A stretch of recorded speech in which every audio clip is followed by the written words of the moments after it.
This video is going to uncover and show you what CNN is never going to show you, what MSNBC is never going to tell you, what NPR will never touch. A dark secret that's crucial for you to know. It's behind everything that's happening now, shaking our colleges, our culture, our world. Stay tuned to the end so you don't miss what is going to be opened up. And I promise you, they will never tell you this. They'll keep hidden what they know. And we're going to open up what they don't know, the other realm that's behind it all. This is Jonathan Cahn. And first, three things. Number one, if you're not already getting this, to not miss the prophetic messages that I'm going to post here, hit subscribe. Number two, send this video to those in your life who need to see it and know it. Number three, update. The third manuscript draft of the Dragon's Prophecy, Israel, the Dark Resurrection, and the End of the Age is just about finished. About 120 days from this posting, it will be released, the Dragon's Prophecy. To be the first to get it, just go to Amazon or wherever you get books, and you can secure your copy. All right, what is going on? What's going on is not stopping. These are prophetic days.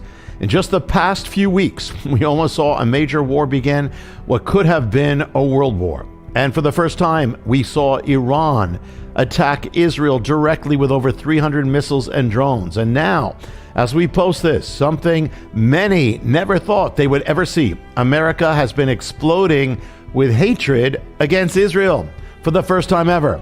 It's exploding on college campuses all over the nation. In Columbia, here in New York, in the Ivy League, Harvard, Yale, in the University of Southern California, in the University of Texas, in George Washington University, in the Capitol, where they draped the statue of George Washington with a Palestinian flag. All over the nation, a wave of anti-Israel and anti-Semitic rage. In Columbia University, the protesters announced, "Zionists have entered the camp. We don't want no Zionists here." Throughout the universities of America, they've chanted, "From the river to the sea, Palestine will be free." What does that mean? From the river to the sea is where Israeli citizens live. That's Israel. It means they want every Jewish person in Israel to be eliminated from the land or dead. Others chanted, "From the river to the sea, Palestine is Arab." It'd be like people shouting, "From California to Boston, America is white." And the colleges have had little problem with it. See, protesters have chanted to bomb Tel Aviv. Others chanted, "We are Hamas." Others chanted, "Hamas, make us proud, kill another soldier now." And the colleges didn't do much. The University of Southern California, the protesters found Jewish students wearing Jewish symbols. They ripped them off of them. At the Ivy League Yale University, pro-Hamas students attacked Jewish students. In one campus, they shouted, "Long live Hamas, death to the Jews." And what did the universities do? Not much. And mostly, they did something only when they were exposed for not doing anything. Imagine if the protesters had shouted death to other groups. Now, listen to this one. In one campus, the protesters shouted, "Never forget the 7th of October." Sounds good, as like a reminder of the atrocities Hamas committed on the Israelis. But that wasn't what they were saying. They said, "Never forget the 7th of October. It will happen 10,000 more times. The 7th of October will be every day for you." Talking to Jewish students. College students across America celebrated and cheered for Hamas and for the slaughter of innocent Israeli citizens on October 7th. And what did the universities do? Not much. One demonstrator had a sign with a Palestinian flag and the words "final solution," referring to Hitler's final solution of annihilating the Jews in the Holocaust. This is not your grandparents' peace rally of the 1960s. This is something else, another animal altogether, much darker. The leader of the anti-Israel demonstrations at Columbia was questioned by the faculty about what he said about Zionists. Now first, who are Zionists? Zionism simply means, or a Zionist, that you are for the return of the Jewish people to Zion or Israel. They have the right to do that, and for Israel to exist. That makes every prophet of the Bible a Zionist. That makes the Apostle Paul a Zionist. That makes the 12 disciples Zionists. That makes the Virgin Mary a Zionist. That makes Jesus, Yeshua, the Messiah, a Zionist. That makes God a Zionist. Well, they questioned him about Zionism, Zionist. And you know what he said? He said, Zionists quote, do not deserve to live. And if he could kill them, he would. He didn't have any immediate plans to do so, but he believed they should all be dead. And what did the faculty who questioned him do? They asked him, and I quote, what resources do you feel are available to you here at Columbia? What resources do you feel are available? It's like Adolf Hitler shows up on campus and says, I want to kill all the Jews. And the faculty asked him, Adolf, what resources do you feel are available for you here at Columbia? Well, I'd like some resources of some gas chambers and some Zyklon tablets, some cyanide gas that we can gas all the Jews. Now, can you imagine if somebody at Columbia or almost any of the universities said, liberals don't deserve to live, or LGBT people, or women, or black or Latino, you fill in the blank. How many minutes do you think it would take them to expel that person? In fact, if someone said that they couldn't even call a transgender biological male a woman, just that, do you know what would have happened? They would have been punished. And if they refused to change, they would be banned from that college. But this one says that Zionists, fill in Jews for that, don't deserve to live. And do they ban him? No, they ask him if he feels that he has the resources available to him. And this is the one who was leading the demonstration at Columbia. You want to know what kind of spirit is behind this? You've got it right there. And what did Columbia do after he said this and even posted him saying it online? Virtually nothing.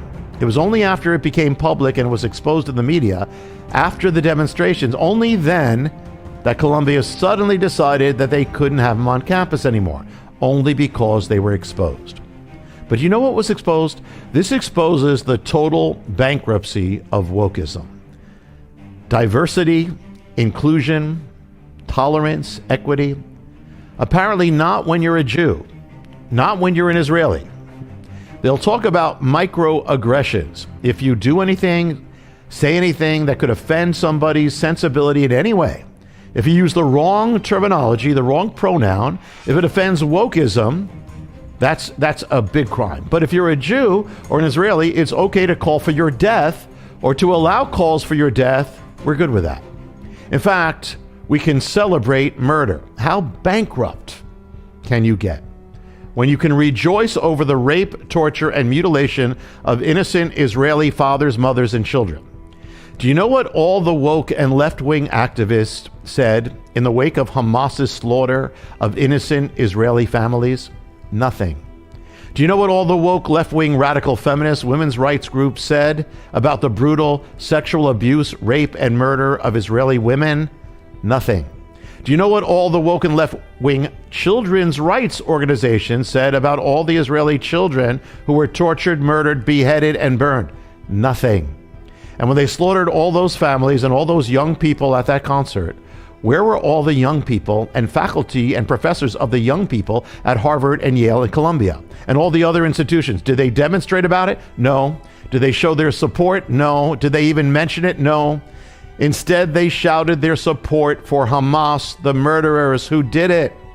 And do you know what the United Nations said in view of the atrocities? Virtually nothing.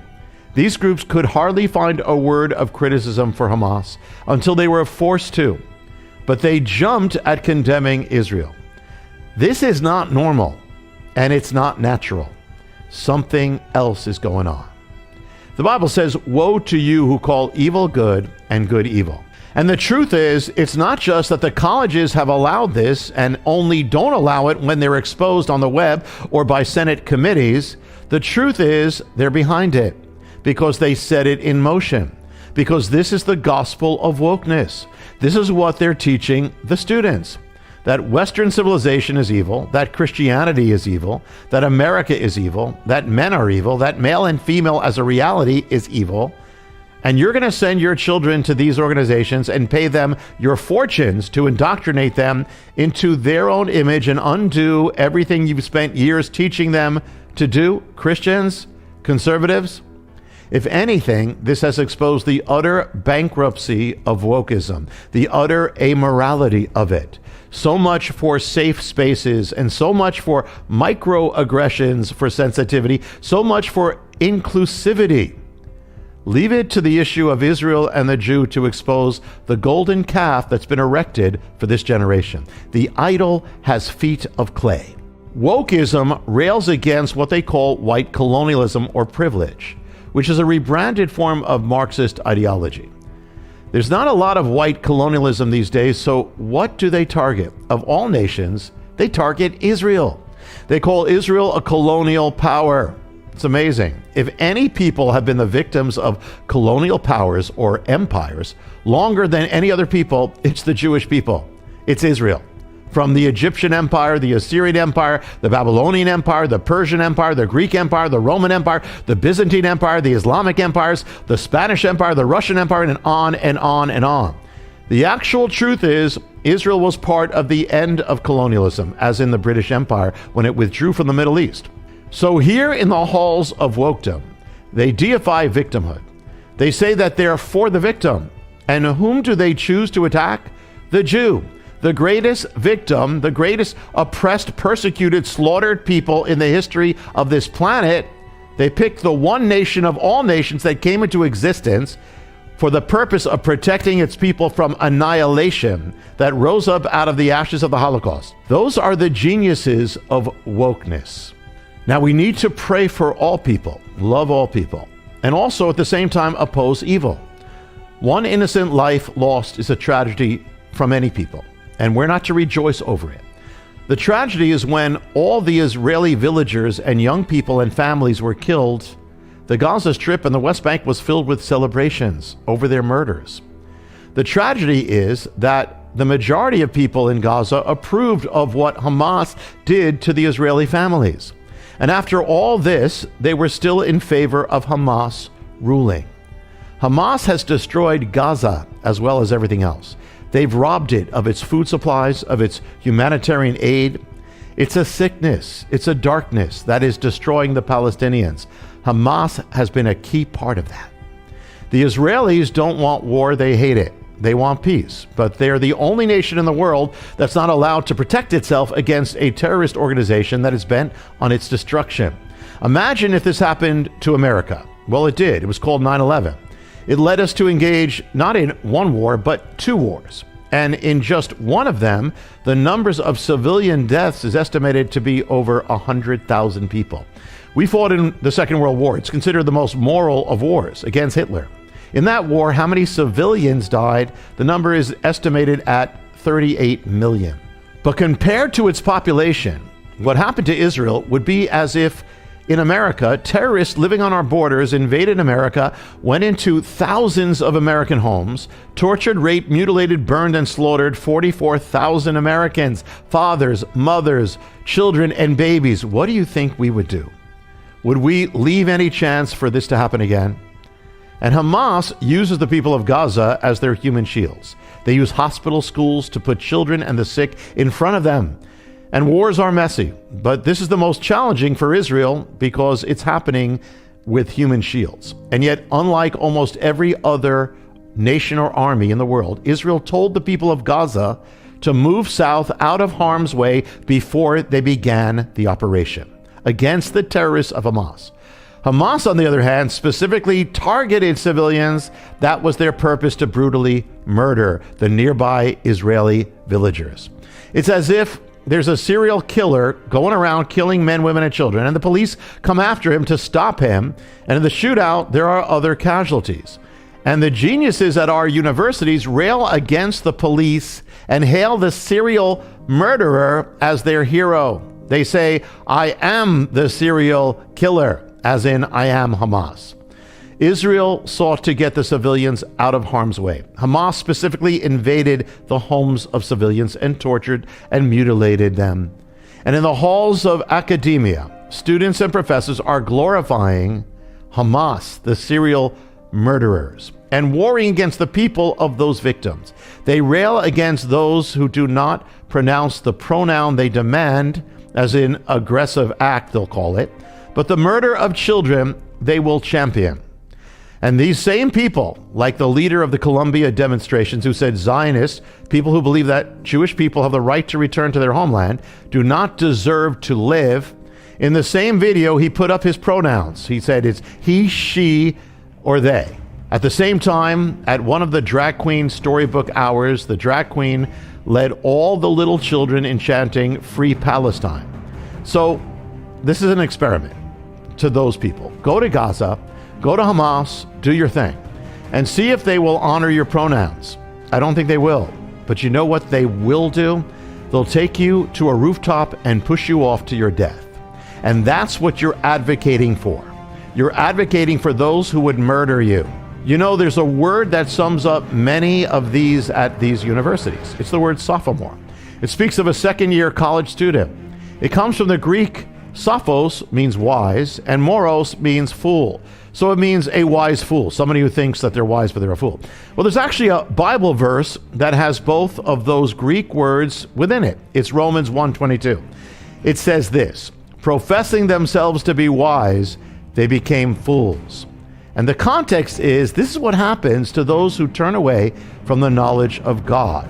They become fools. Does this have anything to do with the end times?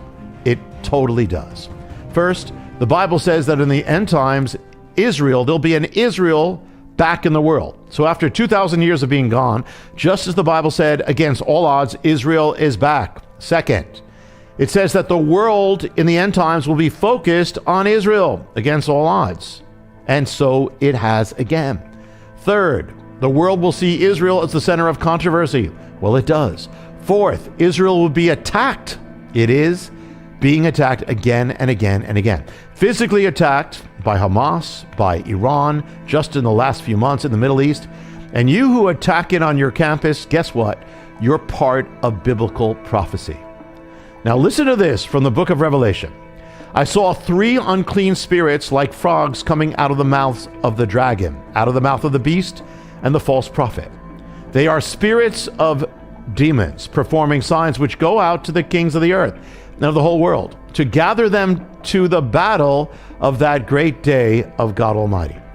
Who is the dragon? The enemy. Who is the beast? The Antichrist.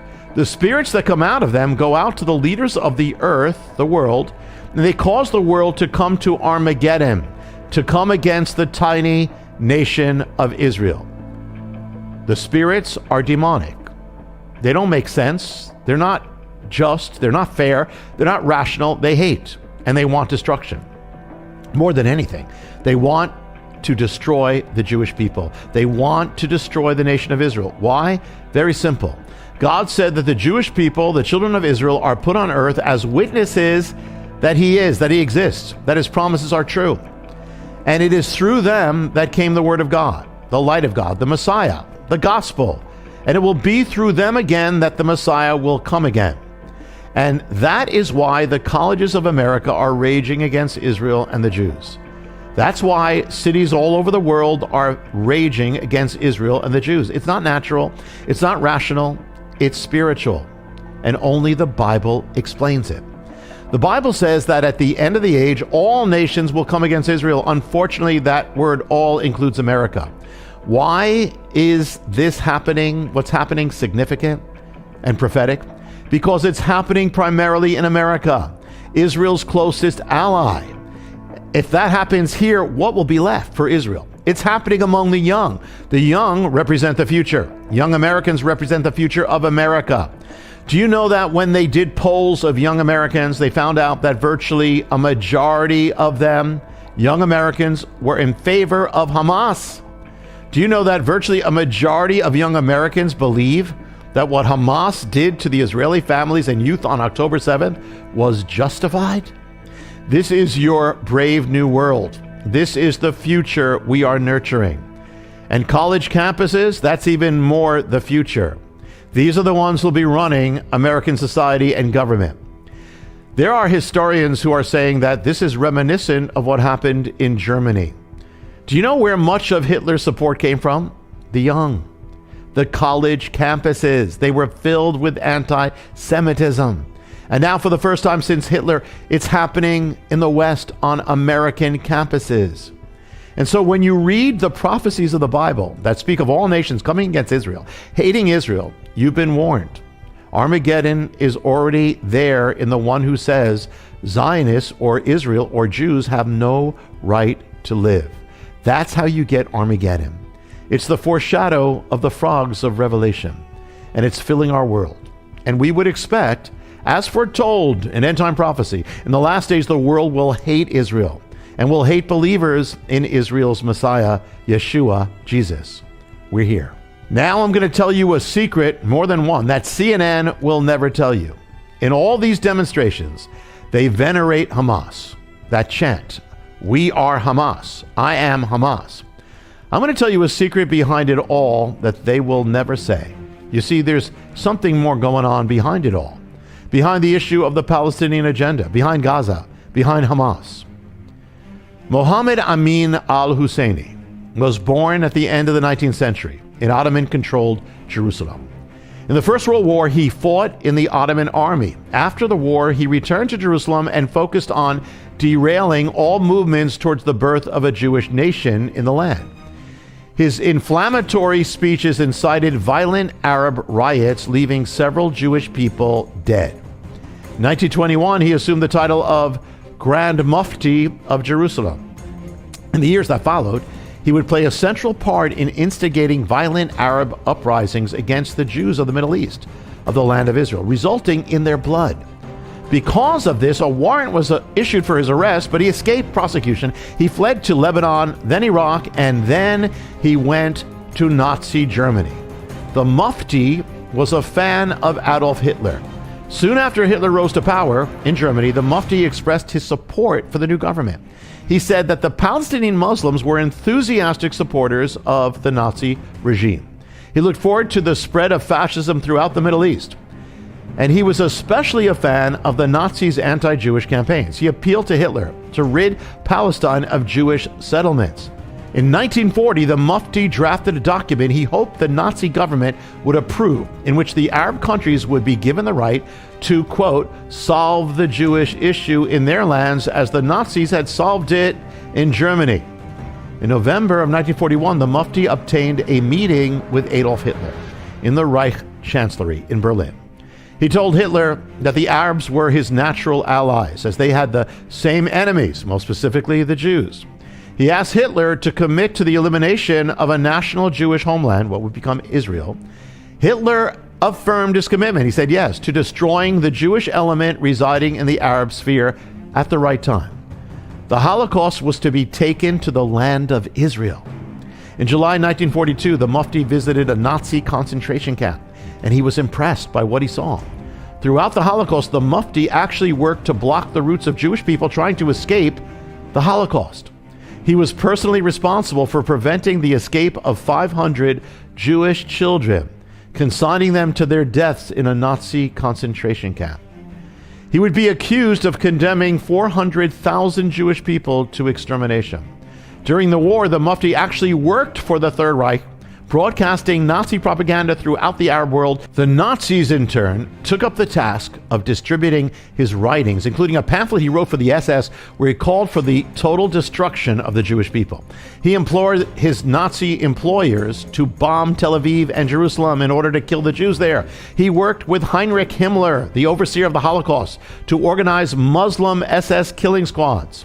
He publicly exhorted the Muslim world to follow the example of the Nazis in a definitive solution to the, quote, Jewish problem. Near the end of the war, the Mufti broadcast from Radio Berlin.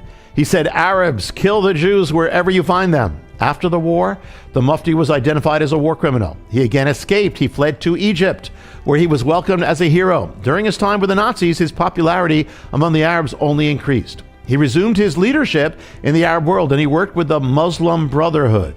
When Israel was about to be reborn in 1948, and when it was, the Mufti fought to destroy it. Through the Mufti, the demonic anti-Semitism of Nazism merged with Arab nationalism and radical Islamic ideology. The demonic Nazi hatred of the Jews spread throughout the radical Arabic and Islamic world, a hatred that sought their extermination.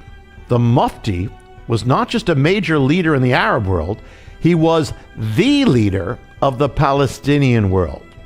He has been called the father of Palestinian nationalism. He was central in birthing the Palestinian movement against Israel. So there's a direct line from the meetings of the early Nazi party in Munich to what happened to Israel on October 7th when Hamas invaded it.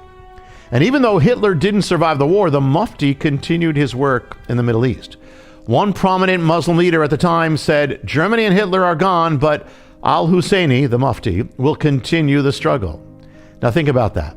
Nazism is opposed to radical Islam, and Islam to Nazism. One is secular, the other is religious. And yet they were joined together. Why? Because behind them was something spiritual.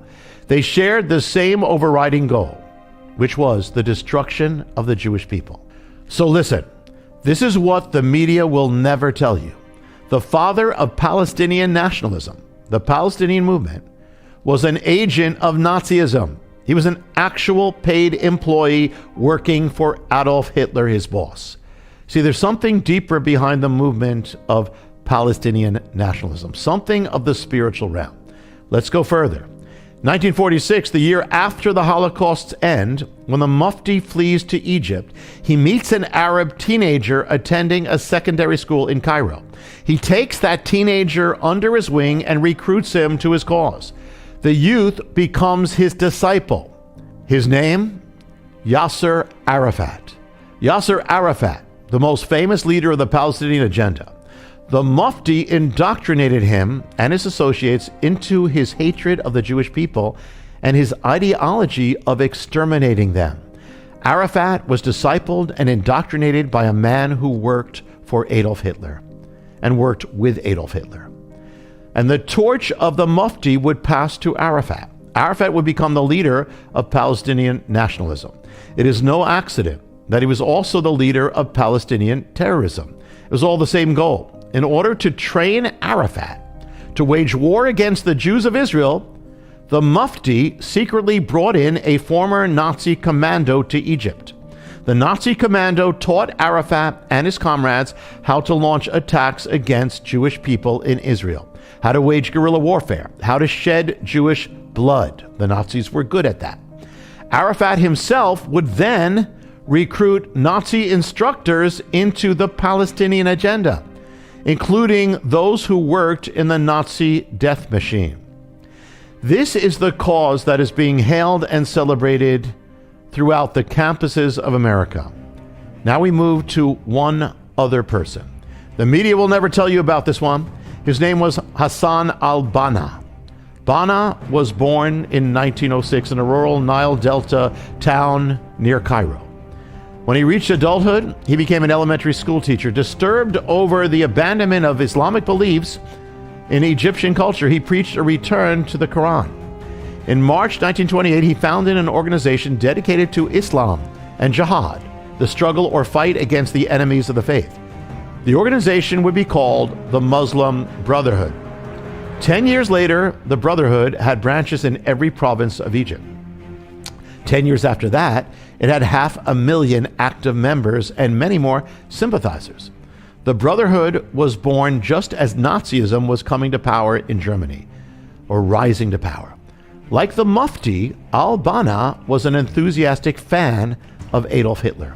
He especially admired the Führer's hatred of the Jewish people. He wrote to Hitler repeatedly to express his admiration and his hope that Islam and Nazism would become collaborators. Every year from 1935 onward, the Brotherhood would send delegations to attend the Nazi Party's annual rallies in Nuremberg.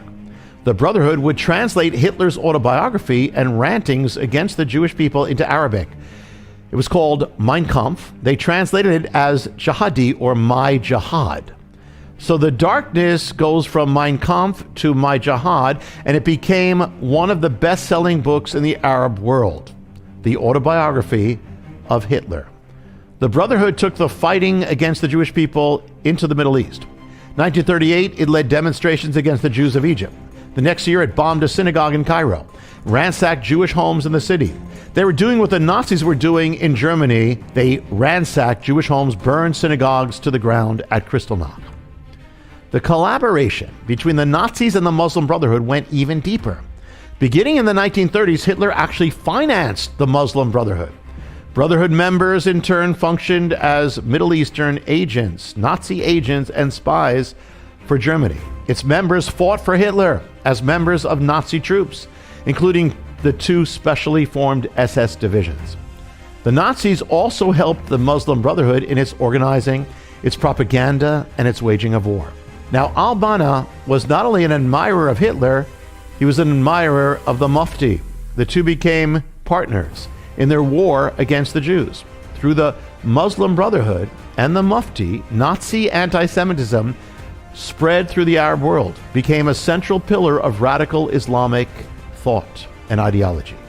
Accordingly, Jews were now to be viewed as evil by nature. They were now depicted as the incarnation of evil, its chief wellspring in the modern world. The Jews had come to Israel, according to this belief, to implement their plot of world domination. Their very existence constituted an existential threat. The Muslim Brotherhood could not negotiate with them. They couldn't live with them or make peace with them. The only thing they could do was destroy them, exterminate them. So behind the radical Islamic ideology, the radical Islamic preaching, was the voice of Adolf Hitler. The Mufti became the Brotherhood's representative in the land of Israel. He was central in bringing the Brotherhood into Israel. This is going to turn out to be real critical for our time. When Israel was reborn, the troops of the Muslim Brotherhood entered the land to destroy the Jewish nation. So did the Mufti and his young disciple Yasser Arafat. The Mufti's prime headquarters in Israel was the city of Gaza. And through him, the Muslim Brotherhood had an effect there. The Brotherhood would give birth to a child. The child would be born in Gaza. It would be called the Islamic Resistance Movement, or in Arabic, Harakat al-Mukawama al-Aslamiyah. The name was shortened into an acronym. The Brotherhood's child was given the name Hamas. This is the origin of Hamas. This is where it springs from. You can find the Muslim Brotherhood also behind Osama bin Laden, Al-Qaeda, September 11th, and countless other evils. Hamas was born in Gaza on December 10th, 1987. Why did it come into existence? It's all there in its founding charter. Listen to what it says. This is the actual charter that began Hamas. It says, quoting from al-Banna, Israel will exist and will continue to exist until Islam will obliterate it. In other words, Hamas exists to annihilate Israel. And this is what they're hailing as heroes on American campuses. And they'll say it's not anti-Semitism. No, it actually is. The charter of Hamas goes on. For our struggle against the Jews is extremely wide-ranging and grave. Our struggle against the Jews. In German, the words our struggle or my struggle is Mein Kampf. They're using Hitler's words. Article 22 of Hamas's charter could have been written by Hitler himself.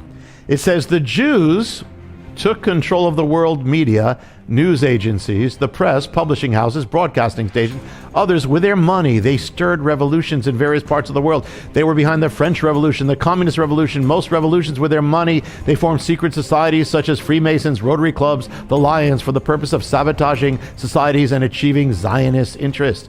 There's no war going on anywhere without having their finger in it. This is classic anti-Semitism, and Hitler is all over it. The charter goes on in Hitler's words. The Jews aim at undermining societies, destroying values, corrupting consciences, deteriorating character, Israel, Judaism, and Jews. Israel is evil, according to this. Jews are evil, and so is Judaism. Hamas's charter makes it clear they will never make any peace with the Jewish people, even in the next life. They say to the Jewish people of Israel, you shall be overcome and thrown together into hell. This is the only way to liberate Palestine. And this is what they're hailing on American campuses, chanting, we are Hamas. Well, let's see what Hamas is chanting. It's actually there in their charter. It's in their vow. Listen, it says this: I will assault and kill. Assault and kill. Assault and kill. I didn't repeat that. That's exactly what the charter says 3 times. I will assault and kill. It sounds like the mantra of somebody who is satanically possessed, and with good reason. Without Hitler, that charter could never be written. They are both part of the same evil. the hatred of the Jewish people, is central to their worldview. You can't negotiate with it because it's the foundation of their existence, to annihilate Israel and the Jewish people. You can't negotiate with it any more than you can negotiate with a demonic spirit, which is basically what you're dealing with. And they chant in the universities, "Long live Hamas forever." Now another mystery. Hamas is an Arabic acronym about Islamic resistance. But the amazing thing is, it's also a Hebrew word. And it's a Hebrew word that actually appears in the Bible. With that in mind, listen to what the Bible actually says about Hamas. The word from the Psalms. "Deliver me, O Lord, from evil men. Preserve me from men of Hamas." And from Ezekiel, "Hamas has risen up into a rod of wickedness." And this also, "For the land is filled with crimes of blood, and the city is full of Hamas." And here's a command from the Bible: "Put away Hamas." Or it can be translated, "Put an end to Hamas." Do you know what Hamas means in Hebrew, in the Bible? It means evil, violence, and destruction. So when they chant on American campuses, "Long live Hamas," in Hebrew, in the language of the Bible, they are chanting, "Long live violence. Long live destruction." And when they chant, "We are Hamas," in the language of the Bible, they are chanting, "We are evil. Long live evil. We are evil." They don't know what they're doing. They don't know what they're saying. They are pawns. They have become pawns of evil. The Palestinians have largely also become pawns of dark agents, vessels of terror, pawns of Hamas, pawns of violence, pawns of destruction, pawns of evil. But Hamas didn't begin it. Hamas came from the Muslim Brotherhood. The Muslim Brotherhood and the Mufti were following the lead of Adolf Hitler. So the evil is deeper and older. And Hitler and the Nazis were also pawns of something even deeper and older. Everything we are seeing now is just the latest manifesting of an ancient war and ancient evil, the longest of wars against any people. It defies human explanation because it's not human. 2,000 years ago, it was written in the book of Revelation. Listen. "Now when the dragon saw that he'd been cast to the earth, he persecuted the woman who gave birth to the male child." Who's the woman? She wears a crown of 12 stars, the 12 tribes of Israel. She gives birth to the male child who will rule, Messiah. It can only be Israel, the Jewish nation. And the dragon? Well, the dragon is the enemy. Ha-Satan in Hebrew, Satan. The dragon persecutes the woman. The enemy persecutes Israel, the Jewish people. And verse 17, it says, "And the dragon was enraged with the woman, and he went to make war with the rest of her offspring." Its ultimate fulfillment is yet to come, but it reveals the war that is already in progress. We are witnessing the latest manifestation of that war. It's a war that spans ages. It was waged by the pharaohs of Egypt, the rulers of Babylon, the emperors of Rome, the kings of the Middle Ages, the czars of Russia, the leaders of Nazi Germany, the leaders of Hamas, and even by those in our own land. They are also pawns, and behind it all is the dragon. In the last days, the dragon will wage war against the children of Israel. So he's warring now. The same one who wars against Israel will also war against the spiritual children of Israel. That's you, the believer, the follower of Messiah, a Christian. If he wars against the one, he's going to war against the other. So every follower of Messiah, Yeshua, the Messiah of Israel, must pray and uphold the children of Israel. Pray for the peace of Jerusalem. And we have to pray for everyone. We have to pray for those who are deceived, for those who are pawns of the game, for the children of Ishmael, for those under the spell of Hamas, of violence, evil, and destruction. The only answer to Israel's anguish is the Messiah of Israel. When Messiah comes, Yeshua, when he comes, all the anti-Semites of the world and all who shout for Israel's destruction will bow their knees before the King of Israel. In that day, there will be no more Hezbollah, no more Hamas, no more violence, no more evil, no more destruction, as it is written in Isaiah. And Hamas shall no longer be heard in your land. No more evil, no more tears, no more sorrow. And the rage of the dragon, the evil of the dragon shall be no more, because the Lion of the tribe of Judah will have vanquished him. Be of good courage, because what we have seen, the Bible foretold. And that tells you that your God is still on the throne, and he's not getting off of it. That means you're on the winning side. And the only answer for Israel, for America, for the world remains Yeshua HaMashiach, Jesus the Messiah, the light of the world, the only hope, the only one. If you do not now know him, if you are not now following him, and if you are not yet born again, saved, a child of God, you know you're going to heaven, ask him to come into your heart, into your life, that you might be born again, and begin to follow him with all your heart, and he'll lead you, and he'll save you, just as he will save his ancient people Israel on that day. Now, you may have guessed, but everything that's happening is just part of a gigantic mystery, which is going to be revealed in the dragon's prophecy. Now, it lies behind what was, what is now, and what is yet to come, and it's going to affect your life.